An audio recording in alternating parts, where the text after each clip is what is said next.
Thinking about sort of the corporate consolidation and the great compression and things, where do you see that going in 2026? So I always look at technology. We were talking about those groups that are buying practices. And one of the big things that a lot of those corporate groups were looking at this year was introducing a unified P.I.M strategy. So all their practices on the same system. They always felt so obvious to me. What is the benefit of having all these hospitals and have them all have different P.I.Ms and they're all using different codes and you can't really compare things. You can't even identify best practices. You're going to take a dip. Your numbers are going to go down when you switch your P.I.Ms. It's just brutal. But what I actually think for 2026, I think we're going to see that people aren't introducing unified P.I.Ms. I think that window of time where it was the best way to optimize what happens in your practice, in my view, has passed or is passing, because the ability of the AI layers that a lot of these companies are putting onto things, you can process the different codes really quickly. You can do your data analytics faster. You can use one unified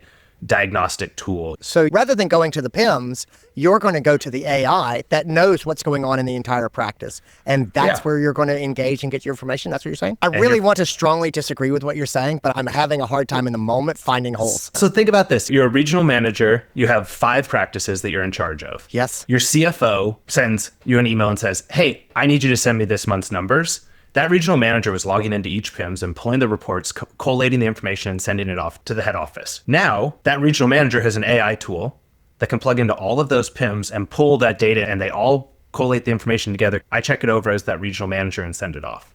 And I think that's where we're going to see them saying, it doesn't really make sense for us to disrupt what's happening. Yeah, I think you broke my brain. I think I'm done. I think I just need to end this podcast and process for a little bit.